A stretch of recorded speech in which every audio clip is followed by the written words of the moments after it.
Hello दोस्तों, स्वागत है आप सभी का खुबरिया सर क्लासेस में। और आज हम देखेंगे एड ग्रेड अभ्यास पुस्तिका विषय गणित कक्षा 8वीं। पिछले पिछले वीडियो में हमने अध्याय 1 परिमेय संख्या के बारे में आपको बताया था। आज पढ़ेंगे हम अध्याय 2 एक चर वाले रैखिक समीकरण।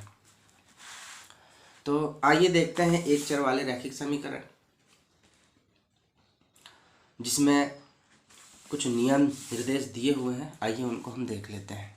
एक चर वाले रैखिक समीकरण।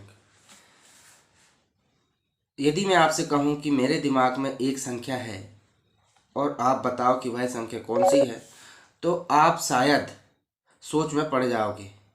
चलिए पता करते हैं कि वह कौन सी संख्या है। मान लो वह संख्या x है। उस संख्या के 6 गुने में 4 जोड़ने पर 64 प्राप्त होता है। संख्या का 6 गुना 6 गुणा x, 6x। उसमें 4 जोड़ने का अर्थ है 6x में कितना जोड़ दीजिए आप, 4। और 6 गुना में 4 जोड़ने पर x का 6 गुना 6x, उस पर 4 जोड़ दिए, जो कि किसके बराबर हो रहा, 64 प्राप्त हो रहा। तो 6x धन 4 बराबर से 64।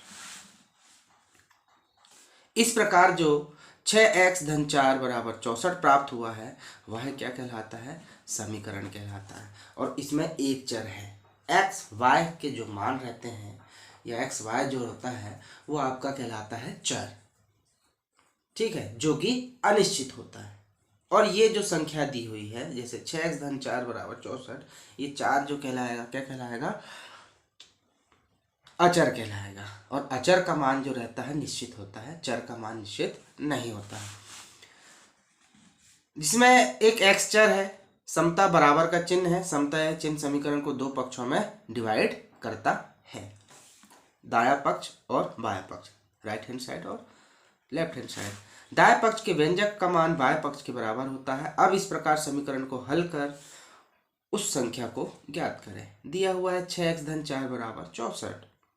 4 का दाएं पक्ष में पक्षांतरण करने पर चिन्ह बदल जाते हैं।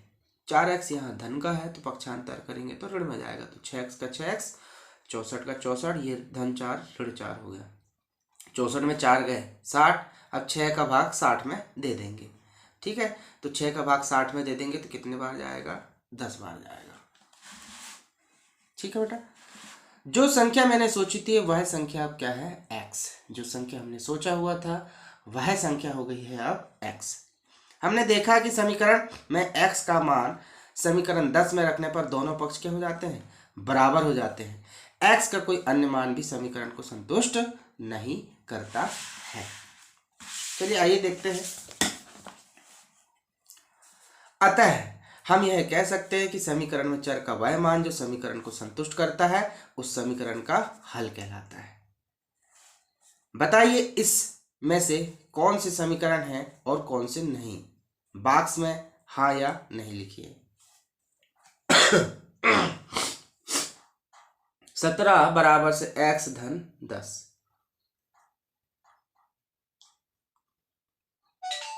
तो ये समीकरण है समीकरण। x ऋण 7 बड़ा है 5 से, ये समीकरण नहीं है। 20 कोष्टक के अंदर 10 ऋण 4 बराबर से 120। तो 10 में से 4 घटाइए आप, 10 में से आप कितना घटाइए, 4 घटाइए 6 बचा, 6 दूनी 12, 120। ये भी समीकरण है या नहीं है, ठीक है। तो क्या बोल रहा है, हम यह मान कह सकते हैं कि समीकरण में चर का वह मान जो समीकरण को संतुष्ट करता है समीकरण का हल कहलाता है। जो दोनों ओर बराबर आने चाहिए वो। तो यहाँ है बेटा, ये यहाँ भी देखिए आप, 7x ऋण 2 बराबर से 5। तो ये भी समीकरण है, तो ये भी हाँ समीकरण है। दोनों पक्ष बराबर होना चाहिए। ये भी समीकरण है बेटा, ये भी समीकरण है। ये समीकरण नहीं है और ये भी समीकरण नहीं है क्योंकि इसमें चर ही नहीं है बेटा। मगर इसके दोनों तरफ मान जो है संतुष्ट हो रहा है, तो ये भी समीकरण हम मान सकते हैं, ठीक है। तो आप देख लीजिए कि हमने देखा कि समीकरण में x का मान 10 रखने पर दोनों पक्ष बराबर हो जाते थे। x का कोई अन्य मान भी समीकरण को संतुष्ट नहीं करता है। तो इस प्रकार जो हम कह सकते हैं कि समीकरण में चर का वह मान जो समीकरण को संतुष्ट करता है समीकरण का हल कहलाता है। तो ये समीकरण है, ये समीकरण नहीं है। x ऋण 7 बड़ा है 5 से, तो ये समीकरण नहीं है बेटा, क्योंकि इसमें बराबर का चिन्ह नहीं है। ये दोनों मान संतुष्ट हो रहे हैं तो ये भी समीकरण हो सकता है। 7x ऋण 2 बराबर से 5, ये भी समीकरण है। चलिए आगे चलते हैं। गणितीय कथनों का समीकरण निर्माण। हम गणितीय कथनों को समीकरण के रूप में लिखना सीखेंगे। जैसे पहला, z के 6 गुने में से 5 घटाने पर 7 प्राप्त होता है। इसको कैसे लिखेंगे? z का 6 गुना यानी 6z, उसमें से 5 घटा दीजिए, कितना प्राप्त हुआ? बराबर 7। दूसरा देखिए, m का 1/4 7 से 3 अधिक है। m का 1/4 यानी m का 1/4 गुना बराबर 7 से 3 अधिक है। 7 से 3 आप जोड़ दीजिए, 7 से 3 अधिक है बराबर m/4, 7 3 10। अभी 4 का गुणा हम कर देंगे तो m का मान 10 × 40 हो जाएगा। चलिए आइए आगे देखते हैं। समीकरण से गणितीय कथनों का निर्माण। समीकरण से गणितीय कथनों का निर्माण। तो समीकरण से गणितीय कथनों का निर्माण हम किस प्रकार से करेंगे, आइए देखते हैं।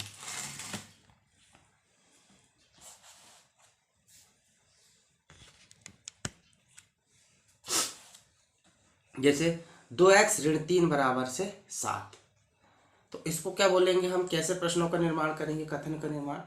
x के दुगने में से 3 घटाने पर बराबर कितना प्राप्त होता है? 7। तो इस प्रकार आप प्रश्न बना सकते हैं। आइए आगे देखते हैं। दूसरा, x/4 धन 4 बराबर 6। तो x का 1/4 में 4 जोड़ने पर 6 प्राप्त होता है, या योग 6। चलिए आगे देखते हैं। समीकरण जिसके दोनों पक्षों में चर उपस्थित हो, जिसके दोनों पक्षों में चर उपस्थित हो। तो समीकरण में जब दोनों पक्षों में चर राशि उपस्थित होती तब हम चर वाले पदों को किसी एक पक्ष में लाकर समीकरण को सरल बनाकर हल करना पड़ता है।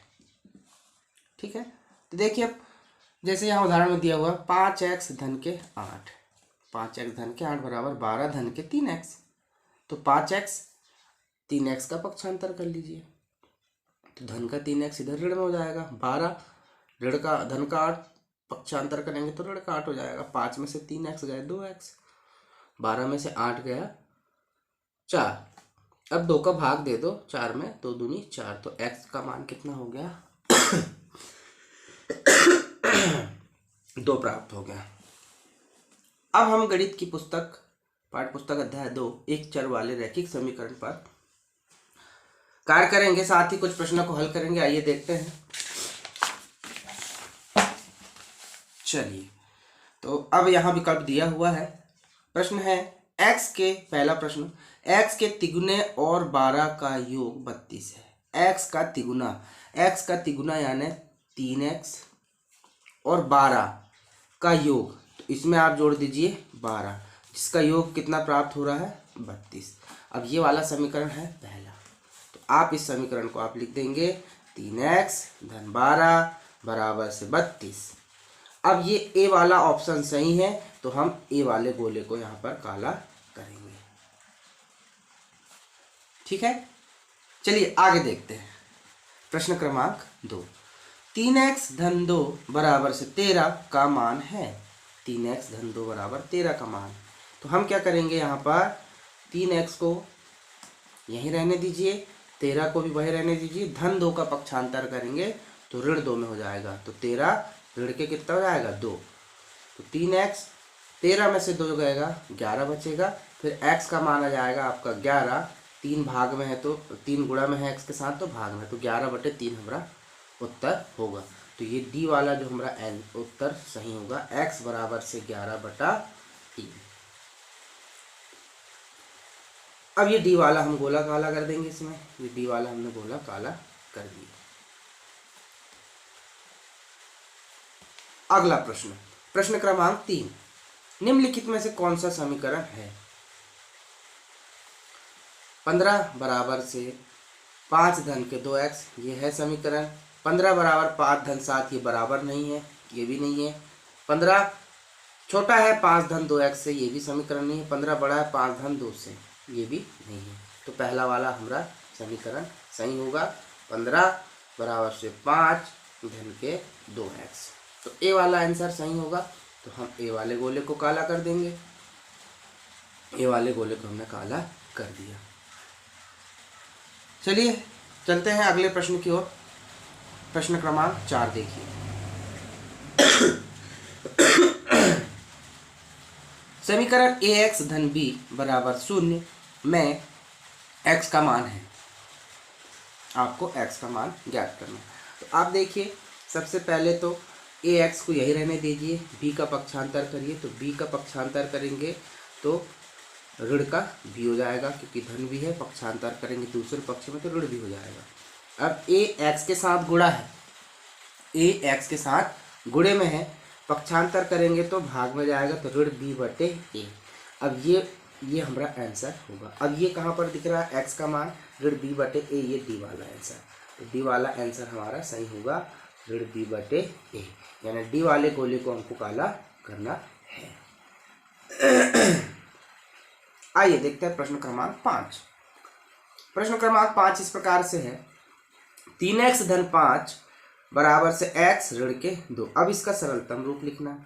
अब आप x एक तरफ कर लीजिए। देखिए 3x, अब ये वाला x धन का है तो इधर ऋण में आ जाएगा बेटा। अब ये ऋण 2 का ऋण 2 रहने दो, ये धन का 5 उधर ले जाएंगे पक्षांतर करके, तो ऋण के 5 में आ जाएगा। तो ये हो जाएगा आपका ऋण 5। 3x में से एक x गया तो यहाँ बचेंगे 2x, और ऋण 2 और ऋण 5 जुड़ जाएंगे तो ऋण 5 और 2 7 हो जाएगा। तो आपका आ गया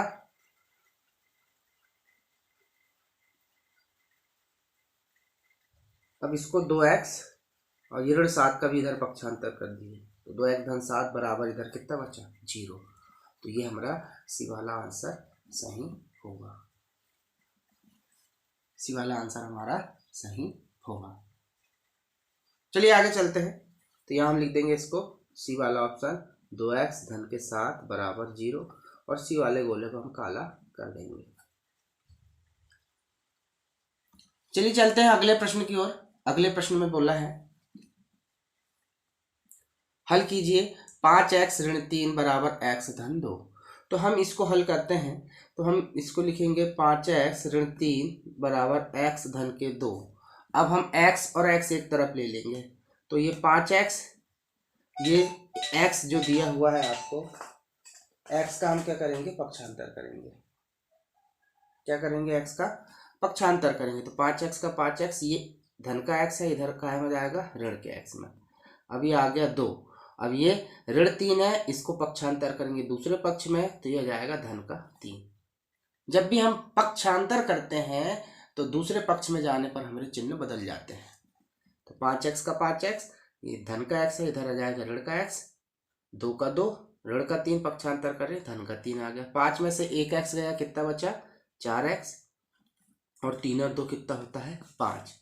अब यहाँ देखिए x के साथ 4 गुणा में है, पक्षांतर करेंगे भाग में जाएगा, तो 5 बटे 4, ये हमारा होगा आंसर। चलिए चलते हैं अगले प्रश्न की ओर। अगर आपको एक बार में समझ में नहीं आया तो आप वीडियो रिपीट करके भी देख सकते हैं।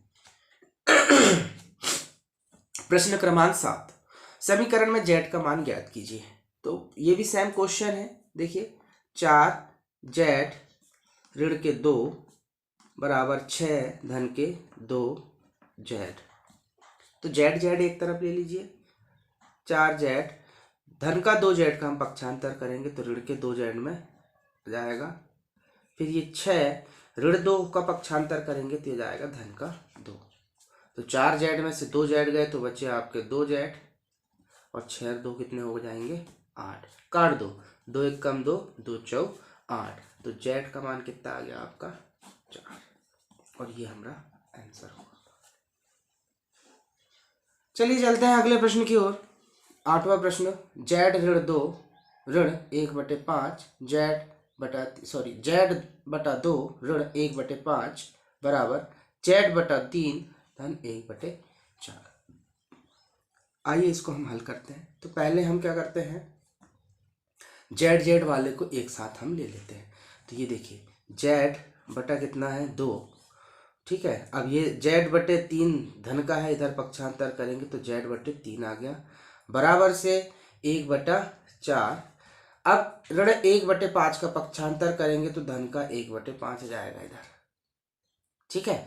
अब देखिए, अब हम इनको भिन्न में बदलते हैं, तो इनके हर समान करते हैं। तो 2 और 3 का हम लघुत्तम लेंगे, 2 और 3 का लघुत्तम आएगा 6, 2 और 3 का लघुत्तम आएगा 6।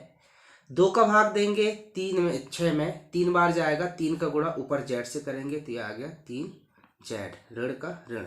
अब इस 3 का भाग इस 6 में देंगे लघुत्तम में, तो 3 दूनी 6, 2 बार जाएगा, 2 का गुणा ऊपर जेड से करेंगे तो 2 जेड हो जाएगा। ऐसे ही यहाँ 4 और 5 का लघुत्तम निकालेंगे तो 4 पंछा 20, ठीक है, 4 पंचे 20। अब 4 का भाग इस 20 में देंगे, 4 का भाग इस 20 में देंगे तो 4 का भी भाग देंगे 20 में, 5 बार जाएगा, तो 5 का गुणा ऊपर 1 से करेंगे अंश से, 5 1 का 5, धन का धन। अब 5 का भाग फिर 20 में दीजिए, 5 चौ 20, 4 का गुणा फिर ऊपर 1 से करिए, 4 1 का 4। आइए अगली स्टेप क्या होगा, 3 जेड में से 2 जेड गए तो 1 जेड बचा, बटे 6 बचा आपका, बराबर से आप देखिए 4 और 5, 4 और 5 होता है आपका 9, और पूरे के बटे में कितना बचा आपका 20। चलिए और आगे चलते हैं। अब क्या कर सकते हैं हम, इसको काट दीजिए, 2 से काटिए, 2 तिया 6, 2 से काटिए 2 दहा 20, ठीक है। अब ये 3 का गुणा ऊपर 9 से हो जाएगा, तो यहाँ बचेगा जेड बराबर 3 9 27, और इसके बटे में कितना 10, और यही हमारा आंसर होगा। तो जेड का मान कितना हो जाएगा 27/10। चलिए चलते हैं अगले प्रश्न की ओर। प्रश्न क्रमांक 9, समीकरण को सरल रूप में बदलते हुए हल कीजिए।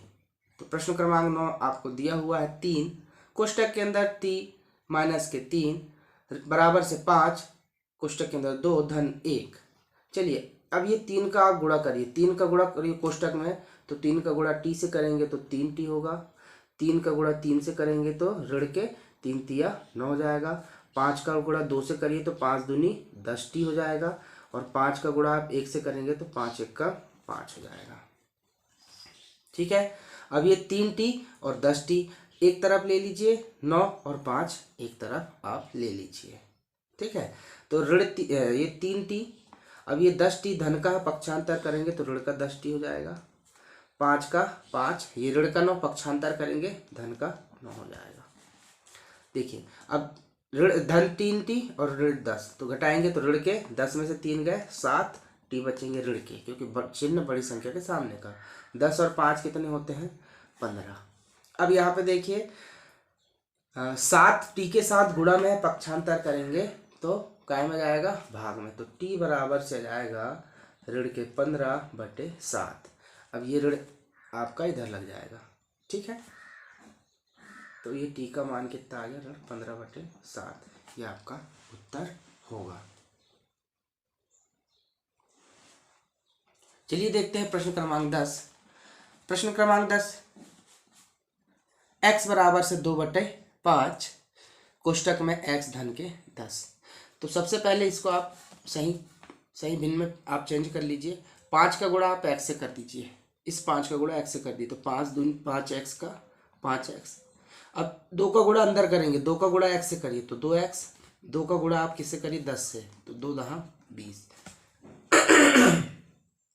5 का गुणा x से कर दिए 5x, 2 का गुणा अंदर कोष्टक से करो, 2 का गुणा x से 2x, 2 का गुणा 10 से 10 दूना 20। अब x x एक तरफ ले लीजिए, 5x धन का 2x है, पक्षांतर करेंगे ऋण के 2x हो जाएंगे, बराबर से आपका आ गया 20। 5x में से 2x गए, कितने x बचे 3x, बराबर से कितना 20। अब 3 यहाँ x के साथ गुणा में पक्षांतर करेंगे भाग में जाएगा, तो ये जाएगा 20/3, ये आ गया x का मान, और यही हमारा आंसर है।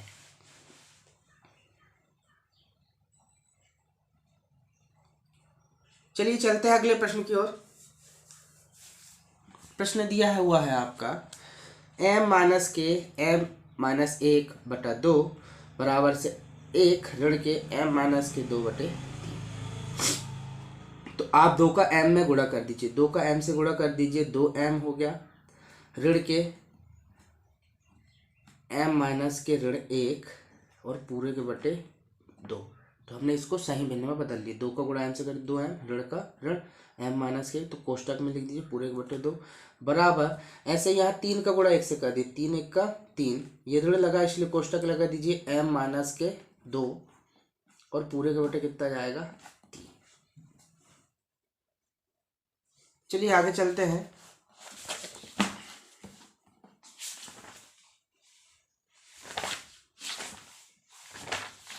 तो हमारी स्टेप लास्ट स्टेप थी 2m माइनस के m माइनस के 1 पूरे के बटे 2 बराबर से 3 माइनस के m माइनस के 2 पूरे के बटे 3। चलिए आगे देखते हैं। अब यहाँ हम ऋण चिन्ह का गुणा करते हैं और कोष्टक को खोलते हैं। तो 2 का 2m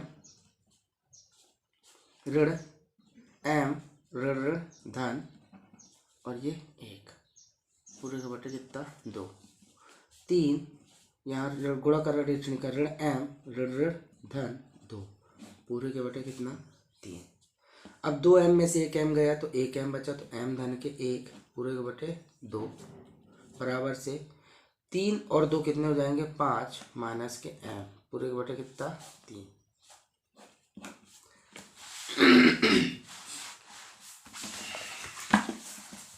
चलिए आगे देखिए।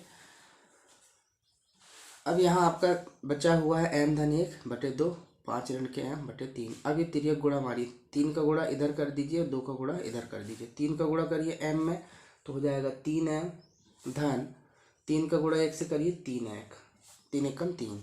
अब 2 का गुणा 5 से करिए 5 दूनी 10 ऋण का ऋण 2 का गुणा m से करिए कितना जाएगा 2m। ठीक है।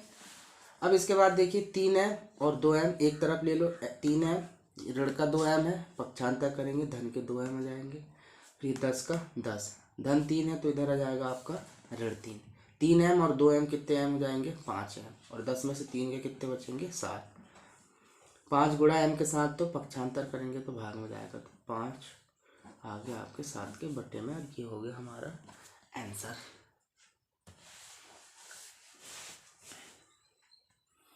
चलिए चलते हैं अगले प्रश्न की ओर। अगला प्रश्न हमको दिया हुआ है प्रश्न क्रमांक 12, 5 धन 7/2 बराबर 3x ऋण के 14 में x का मान आप ज्ञात कीजिए। ठीक है।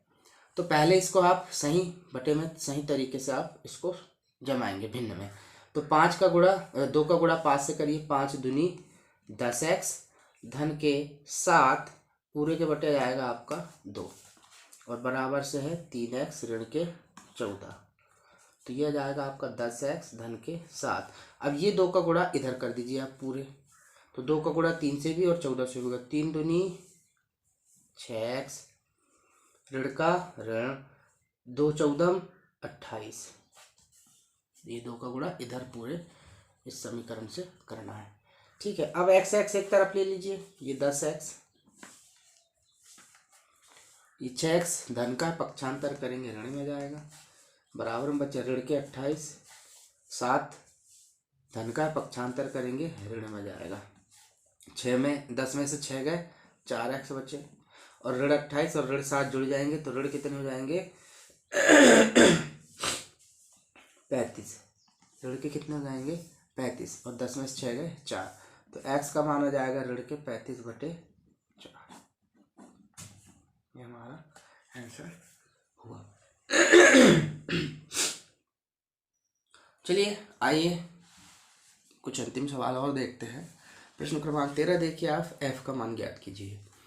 ऋण 0.2525 कोष्टक के अंदर 4f ऋण के 3 बराबर से 0.05 कोष्टक के अंदर 10f ऋण के 9।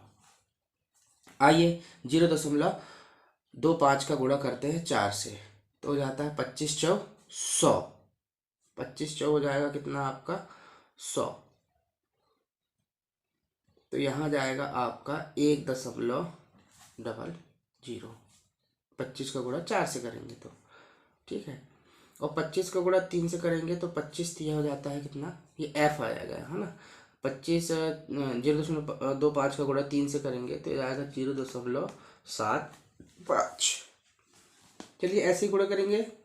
0.05 का गुणा 10 से करेंगे तो ये आ जाएगा आपका 5.0।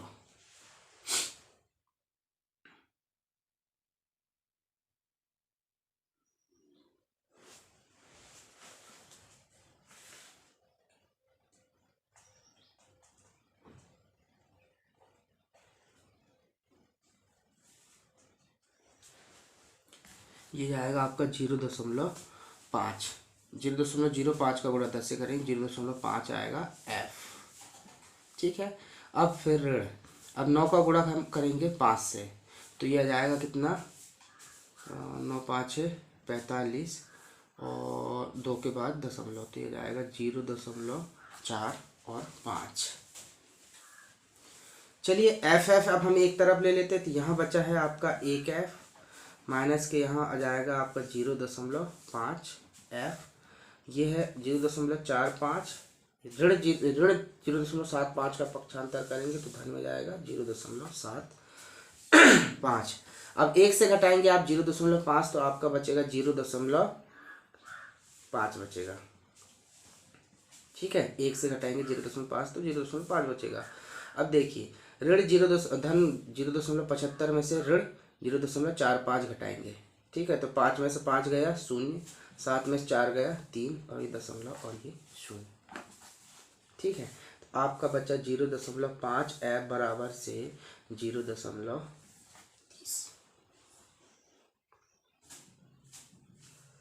अब हम इसको कैसा लिख सकते हैं, इसको हम अब ये 0.5 का भाग दे देंगे, गुणा में है आपके साथ तो भाग दे देंगे 0.30 भाग 0.5।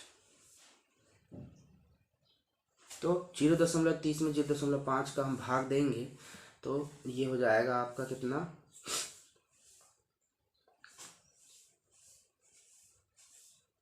0.6 जाएगा आपका कितना, 0.6।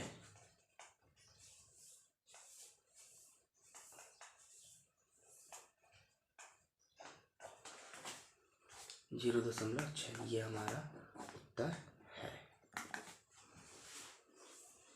इसको हम 6/10 भी लिख सकते हैं। ऐप को हम 0.1 और 10 अंक है तो हम 6/10 इसको 10 भी लिख सकते हैं। चलिए देखते हैं अगला प्रश्न। प्रश्न क्रमांक 14, समीकरण ए का मान ज्ञात कीजिए। तो अब इसमें हमको तिर्यक गुणा करना है, 5 का गुणा इधर 3 का गुणा इधर। 5 का गुणा इधर करिए इस पूरे समीकरण में, 5 का गुणा ए से तो हो जाएगा आपका 5 है, 5 का गुणा ऋण 5 से तो 5 25 से, 3 का गुणा ए से करेंगे 3 है, 3 का गुणा ऋण 3 से करेंगे 3 किया। तो अब हम ए वाले एक तरफ ले लेते हैं, 5 है धन का 3 है, पक्षांतर करिए ऋण 3 हो जाएगा, ऋण 9, ऋण 25 का पक्षांतर करेंगे धन का 25 हो जाएगा। तो 5 ए में से 3 ए गया कितना बचा 2 ए, और 25 में से 9 गया कितना बचा 16। तो 2 से काट 2 1 कम 2, 2 8 16। तो ए बराबर से कितना है आपके पास में 8। ये हमारा होगा आंसर। अगला प्रश्न हम देख रहे हैं। अगला प्रश्न, प्रश्न क्रमांक 15, समीकरण में m का मान ज्ञात कीजिए। तो 18m धन 4 बराबर से 3 m ऋण 1 धन 7। तो यहाँ 8m धन 4, 3 का गुणा करिए कोष्टक में, 3 का गुणा m से 3m, 3 का गुणा 1 से तो ऋण 3 1 3 और ये धन के 7। 8m 3m का पक्षांतर करो, ऋण का 3m आ गया। ठीक है, अब ये 7 और 3, 7 में से 3 गए बच्चे आपके 4, और ये ऋण 4 धन का 4 है, पक्षांतर करेंगे ऋण के 4 में, आपको पक्षांतरण हो जाएगा। चलिए देखते हैं आगे।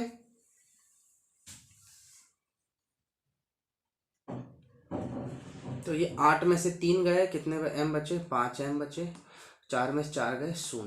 तो अब m बराबर से जाएगा 0/5, यानी m बराबर से आपका कितना जाएगा 0। ये आ गया हमारा आंसर। तो दोस्तों आज हमारा ये यहाँ पर ये लेक्चर अध्याय 2 एक चर वाले रैखिक समीकरण का आज ये पूर्ण तरीके से यहाँ पे समाप्त होता है। आइए मिलते हैं हमारे नेक्स्ट वीडियो के साथ में, तब तक के लिए नमस्कार, जय हिंद, जय भारत।